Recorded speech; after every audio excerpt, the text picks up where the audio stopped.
جب یہ مبارک محفل ہو رہی تھی اسی وقت حضرت جبرائیل علیہ الصلاۃ والسلام تشریف لائے اور انہوں نے کہا کہ یا رسول اللہ اس مبارک محفل میں بھی اپنا حصہ لینا چاہتا ہوں۔ فرمایا کہ اگر میں انسان ہوتا تو مجھے دنیا میں 3 چیزیں پسند ہوتی۔ حضرت جبرائیل نے فرمایا کہ اگر میں انسان ہوتا تو مجھے دنیا کے اندر 3 چیزیں پسند ہوتی۔ نمبر 1، غریب محتاج دیندار سے محبت کرنا، غریب تنگ دست محتاج سے محبت کرنا۔ حضرت جبرائیل نے فرمایا یعنی جو آدمی نیک ہے، نمازی ہے، لیکن غریب ہے، محتاج ہے، اس سے محبت کرنا یہ مجھے پسند ہے۔ رسول اللہ صلی اللہ علیہ وسلم کا بھی ارشاد ہے کہ میری امت کے جو غریب ہوں گے اور فقیر ہوں گے وہ مالداروں سے 500 سال پہلے جنت میں چلے جائیں گے۔ اللہ کو غریب بشرطے کہ وہ نیک ہو، متقی ہو، اللہ کو بڑا پسند ہے۔ اور حضرت جبرائیل نے فرمایا کہ مجھے بھی یہ پسند ہے۔ دوسری بات حضرت جبرائیل نے فرمائی کہ تنگ دست عیال دار سے محبت کرنا۔ تنگ دست عیال دار کہتے ہیں بال بچوں والا، جس کے بہت سارے بچے ہوں اور روزی تھوڑی ہو، آمدنی تھوڑی ہو اور بچے زیادہ ہوں۔ فرمایا کہ اس سے محبت کرنا مجھے پسند ہے۔ حضرت جبرائیل نے فرمایا ایسا بندہ مجھے پسند ہے۔ یعنی آدمی کے رونا روتا ہے، آدمی کے اتنے سارے بچے، پرورش کیسے ہوگی، زیادہ بچے ہو گئے تو کھلائیں گے کیسے؟ اللہ کو ایسا بندہ بڑا پسند ہے۔ حضرت جبرائیل نے فرمایا مجھے پسند ہے۔ چنانچہ ایک واقعہ لکھا ہے امام احمد بن حنبل رحمۃ اللہ علیہ کا کہ امام احمد بن حنبل کے پڑوس میں ایک غریب لوہار تھا جس کے بچے بھی بہت زیادہ تھے اور اس پر ذمہ داریاں بھی بہت تھیں۔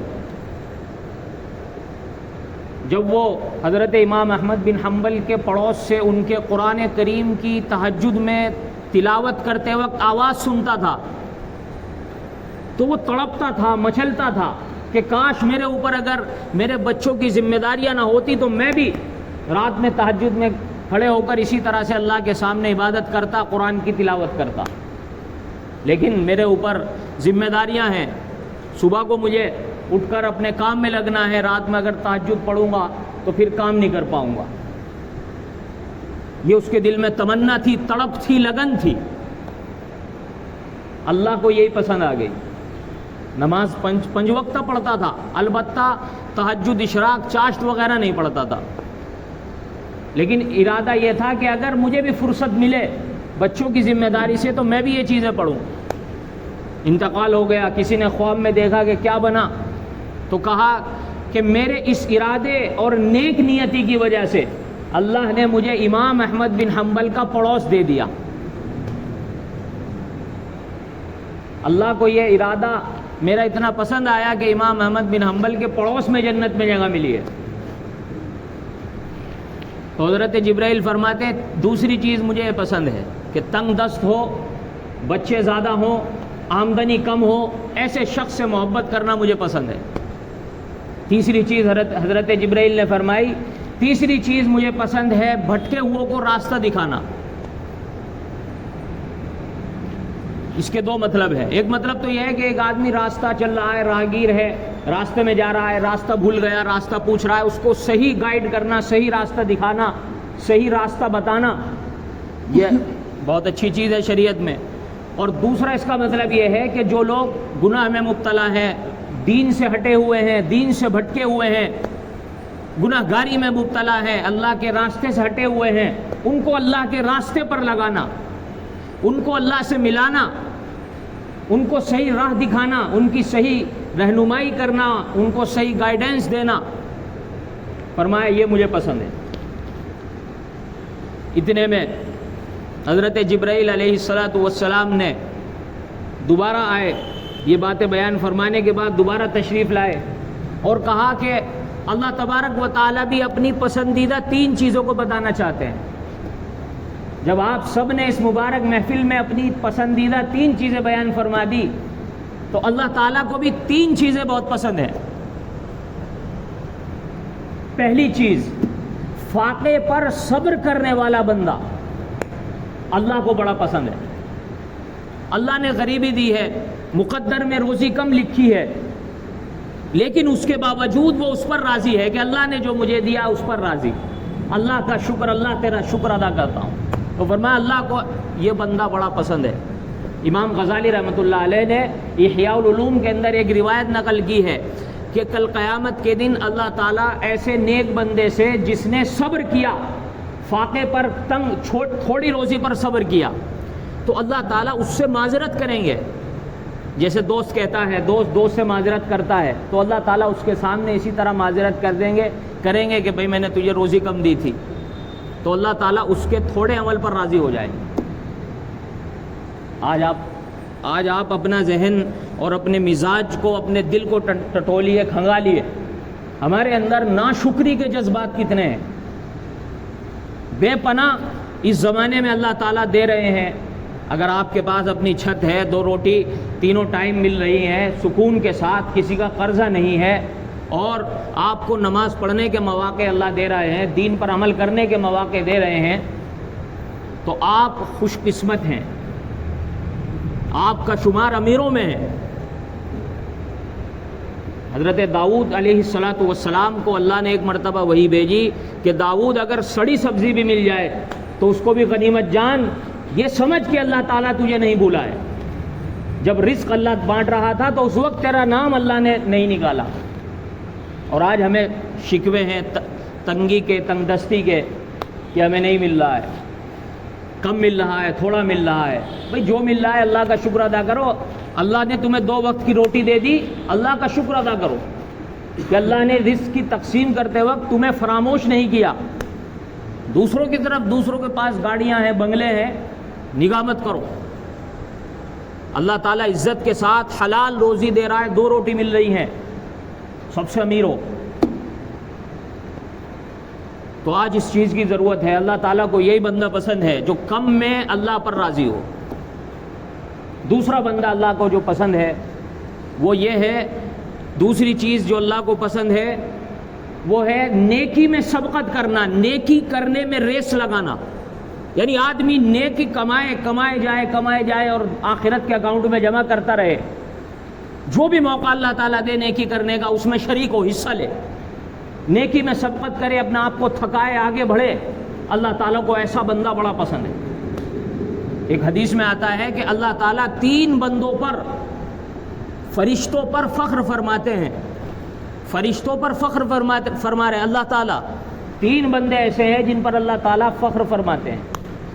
پہلا بندہ لمبا سفر کر کے آیا، پورا قافلہ ہے، تھکا ہوا ہے، ہر ایک کو نیند آ رہی ہے، ہر آدمی نے اپنا بستر لیا اور سو گیا، لیکن اس وقت ایک اللہ کا بندہ کھڑا ہوتا ہے اور تہجد کی نیت باندھ لیتا ہے کھڑے ہو کر. تھکا ہوا ہے، تھکن سے چور ہے، لیکن اللہ کو نہیں بھولا.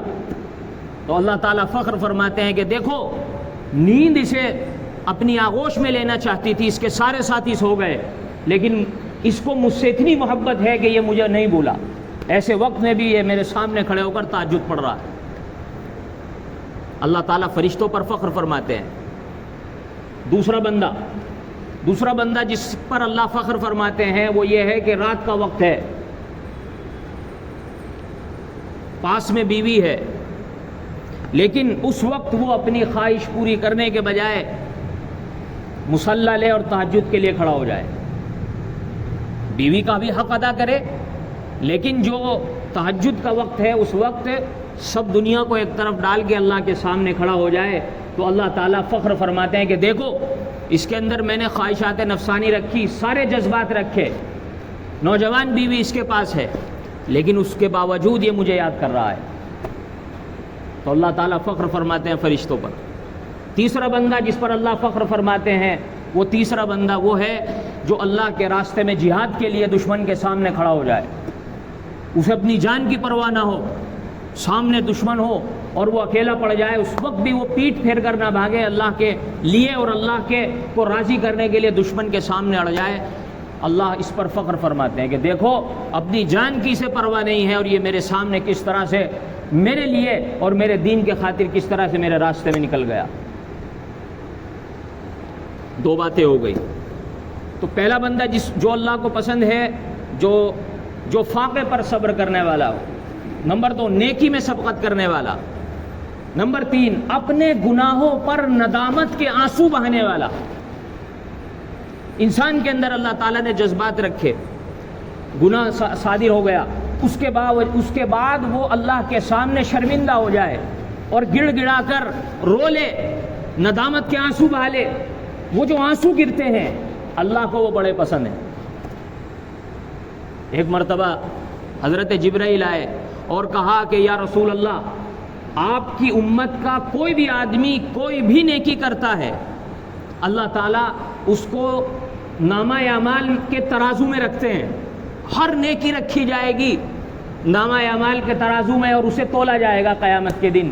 ایک نیکی ایسی ہے کہ اسے نہیں رکھا جاتا، کیونکہ اگر وہ رکھ دی گئی تو ساری نیکیاں پھیکی پڑ جائیں گی، سارے گناہ ہلکے پڑ جائیں گے. بس وہ ایک نیکی ہی اسے جھکا دے گی پلڑے کو. پوچھا جبرائیل کیا ہے وہ؟ کہا کہ اللہ کے ڈر سے اللہ کے سامنے رو کر نکلنے والے بندے کے آنسو اتنے پاورفل، اتنے طاقتور ہیں کہ اگر ایک آنسو میزان عمل میں ترازو کے اندر رکھ دیا جائے تو وہ ایک ہی اس پلے کو جھکا دے گا. ایک قطرہ جہنم کی آگ بجھا سکتا ہے. اتنے پسندیدہ اللہ. اور اللہ کی نگاہ میں ان آنسوؤں کی کیا حیثیت ہے؟ یہ ایک امپورٹڈ مال ہے. جیسے آپ جاتے ہیں بازار میں، کوئی کہتا ہے بھئی یہ امپورٹڈ ہے، امریکہ سے، جاپان سے، اسپین سے امپورٹ ہو کر آیا ہے، مہنگا آدمی خریدتا ہے، اس کی ایک حیثیت ہوتی ہے، آدمی بتاتا ہے بھئی امپورٹڈ مال ہے. تو یہ جو ندامت کے آنسو ہے نا، یہ امپورٹڈ مال ہے، کیونکہ فرشتوں کو اللہ تعالیٰ نے یہ آنسو نہیں دیے. فرشتے تو نیکی کرتے ہیں، گناہ ہوتا ہی نہیں ان سے. لا یعصون اللہ ما امرهم ویفعلون ما یؤمرون. فرشتے گناہ کر ہی نہیں سکتے. جب گناہ نہیں کر سکتے تو گناہ کے بعد بہہ جانے والے آنسو بھی ان کے نہیں نکلیں گے. تو یہ اتنی بڑی نعمت ہے، گناہ کرنے کے بعد شرمندہ ہو کر توبہ کے جو آنسو نکلتے ہیں، کہ یہ فرشتوں کے بھی یہ نعمت حاصل نہیں ہے. فرشتے بھی اس کو امپورٹنٹ مال سمجھتے ہیں کہ یہ تو آسمان والوں کو نصیب ہی نہیں ہے. جو نعمت ان آنسوؤں کی ہے اور ان آنسوؤں کی قیمت ہے، یہ آسمان والوں کے ہاں بھی نہیں ہے. تو اس کو چن کر امپورٹنٹ مال کی طرح رکھا جاتا ہے اس کے نامہ اعمال کے اندر. اللہ کی نگاہ میں ان آنسوؤں کی اتنی قیمت اور اتنی حیثیت ہے. اور ایک حدیث میں آتا ہے کہ قیامت کے دن جب سب سفارش کریں گے، انبیاء کریں گے، حفاظ کریں گے، علماء کریں گے، فرشتے کریں گے، آخر میں جا کر یہ پلک کا ایک بال آئے گا اور اللہ کے سامنے کہے گا اے اللہ میری بھی سفارش قبول کر. یہ جو بندہ جہنم میں چلا گیا ہے، اس کے ندامت کے آنسو، اس سے گناہ ہو گیا تھا، اس نے تجھ سے معافی مانگی تھی، آنسو نکلے تھے، ان آنسوؤں میں بھیگا ہوا ہوں، میری سفارش قبول کر. تو اللہ تعالیٰ اس کی سفارش قبول فرما کر اس آدمی کو جہنم سے نکال کر جنت میں داخل کر دیں. تو اللہ تعالیٰ کو یہ 3 باتیں پسند ہیں. وہ بندہ جو کم روزی میں، فاقے میں صبر کرے. نمبر 2 جو بات اللہ کو پسند ہے. نمبر دو بات یہ ہے کہ ندامت کے آنسو جو آنکھوں سے نکلتے ہیں. نمبر 3 نیکی میں سبقت کرنے والا بندہ، نیکی میں آگے بڑھنے والا بندہ. آج کل جو دوڑ لگ رہی ہے اور ریسنگ ہو رہی ہے، وہ مال دولت میں تو ہے، مال و دولت میں ہے کہ اس نے اتنا کما لیا تو میں اتنا کماؤں، اس کی ماہانہ انکم اتنی ہے تو میری اتنی ہونی چاہیے. لیکن نیکیوں میں سبقت کرنا، نیکیوں میں ریسنگ کرنے والے بندے آپ کو لاکھوں میں ایک آدھ ملے گا. اسی وجہ سے اللہ کو یہ پسند ہے. بہرحال اللہ تعالیٰ سے دعا کریں کہ اللہ تعالیٰ ان تینوں باتوں کو ہمارے اندر پیدا فرمائے. اور ہمیشہ آدمی کو راضی رہنا چاہیے کہ جس رب نے ہمیں ہمیشہ کھلایا، اگر وہ کبھی کم دے رہا ہے تو اس پر صبر کرنا چاہیے، اللہ تعالیٰ کا شکر ادا کرنا چاہیے. ایک واقعہ لکھا ہے کہ ایک بادشاہ کا ایک بہت منظور نظر غلام تھا، بہت محبت کرتا تھا، اور اس کو ہمیشہ کھانے کے لیے دیتا تھا تو بڑی تعریف کرتا تھا. ایک مرتبہ ایک کڑوی چیز دے دی تو اس غلام نے تعریف کی, واہ کیا ماشاءاللہ بہت عمدہ ذائقہ ہے, بہت اچھی ٹیسٹی چیز ہے. اب بادشاہ نے جب اسے زبان پر رکھا تو تھوک دیا, انتہائی کڑوی چیز. تو اس غلام نے کیا جواب دیا کہ بادشاہ سلامت, آپ ہمیشہ مجھے اچھی چیزیں کھلاتے رہے ہیں, آج ایک مرتبہ اگر آپ نے کڑوی چیز کھلا دی تو میں اس کی ناشکری کیوں کروں. تو جو اللہ آپ کو ہمیشہ سے روزی دیتا رہا ہے, اچھی روزی دیتا رہا ہے, اگر وہ کبھی کم دے دے تو اس پر ناشکری نہیں کرنی چاہیے, اس پر راضی رہنا چاہیے. اللہ کو یہ بڑا پسند ہے. اللہ تعالیٰ ان باتوں پر عمل کرنے کی توفیق عطا فرمائے. وآخر دعوانا الحمدللہ.